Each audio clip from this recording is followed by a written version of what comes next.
Hey guys, welcome back to the Bunny Network. In today's episode I'm going to try something new. I'll be using watercolors to create a drawing. And when I say something new, I really mean it. The last time I used watercolor was in elementary school and since then I haven't touched them. So today I'm going to buy a set and test it out. If you like what I'm doing, don't forget to subscribe. Now let's not waste any more time and get to work.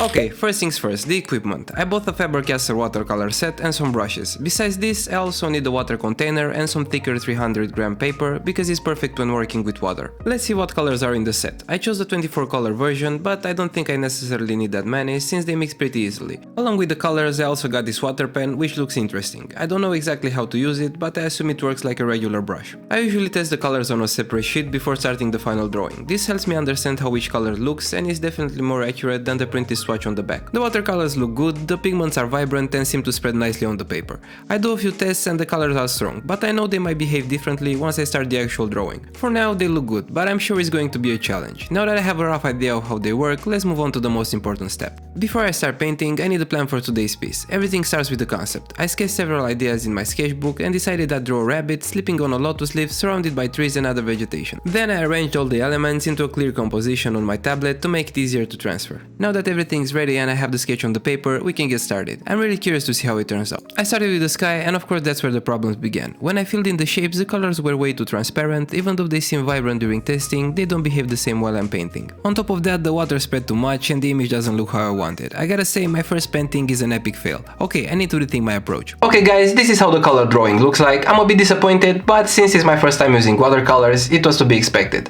As you can see, the colors are very transparent and overall it doesn't look how I imagined. So I decided to run some tests. This is how the first text looks like. I decided working on a smaller area and managed to get the colors to be more opaque. Even so, it doesn't look all that great. Still, it's a step in the right direction. For the second one, I wet the paper and let the colors blend in naturally. I really like how this turned out, especially the sky and the water, but the trees still need some work. After those tests, I realized that what I was trying to achieve was a bit more complicated than I thought, so I decided to try some more basic techniques. This was way more fun and I started to understand how the paint works. I tried blending in different shades of green and creating gradients.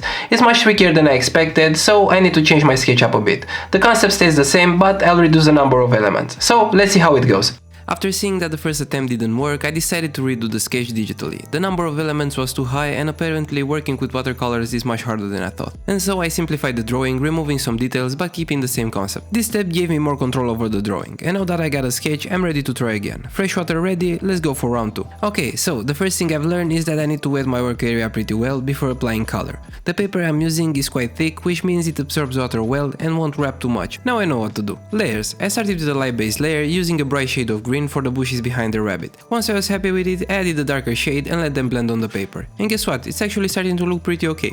I may not have the same control I'm used to, but it's a step in the right direction. While the paper is still wet, I'll add some dark blue and try to create a gradient. This turned out better than I expected. I'll add a few more shadows on the right side and then I'm gonna let it dry. Now that I've gained a bit of confidence, I'll move on to the rest of the elements. It's really interesting to see how the colors blend together so nicely. It's not as precise as painting with acrylics, but I really love how they look when they dry. Compared to the first drawing, this one looks much better. Each element is much closer to the original sketch, and even though I couldn't get the exact same shades, it still looks pretty good. To be honest, I never thought I would get so far into this piece, but I'm glad I stuck to it. It's good to try new things. It pushes you out of your comfort zone, but that's the whole point, right? And even if it doesn't look right at first, don't hesitate to adjust the idea until you reach a result you're happy with. It's all about trial and error, especially in the beginning. The colors are starting to come to life. I started applying stronger colors for the vegetation elements. This time I used less water and more pigmentation to achieve the desired intensity. For the shadows, I apply subtle layers so that the drawing will gain depth. And I gotta say, the leaves and the other elements look much better with variations in shades. It's like gradually building the shape and volume instead of getting everything right from the start.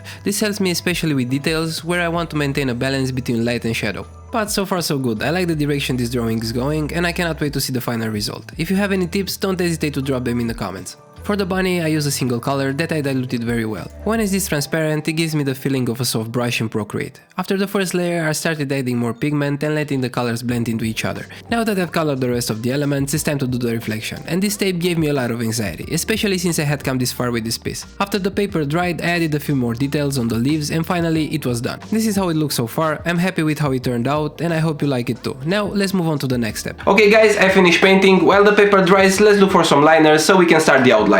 Finally, I'm on familiar ground, but even so I have to be super careful not to ruin everything I've worked on so far. For this step I use different size liners, they're really good when it comes to outline. For this step I would have liked to try using black watercolor directly, but I don't have the courage to go that far. Maybe in the future I'll make a video where I try to do everything just in watercolors, but for now I'm playing it safe, better safe than sorry. Here I felt like the drawing was really coming to life. With a fine liner I defined the bunny, the leaves and the other important details. I used a thin liner for the more delicate areas and a thicker one for elements that needed to stand out more. This is my favorite part. The black outline creates a really nice contrast with the colors I use. Initially I thought about leaving it without an outline and just keep the feel, but I'm glad I changed my mind. I probably would have regretted it once I was done. As I added the outline I realized how much it changed the look of the drawing. Without it the colors seemed more diffused, but once I started tracing the lines everything became clearer and more defined. On top of that I added small details like blades of grass, textures on the leaves and subtle reflection things that make everything look more dynamic. It's like the drawing is finally showing its true personality. To be honest, when I started this project I didn't think it would give me such a hard time. It was an emotional roller coaster, from excitement to frustration to this moment of satisfaction. But I'm glad I didn't give up, because now the drawing looks clear, well defined and exactly how I wanted it. The outline was exactly what was missing to tie everything together and take the drawing to the next level. It was definitely worth all the effort, and now after all these ups and downs I think I deserve a break. Finally the outline is done and I really like how it looks. Now let's frame it and get some cool reveal shots.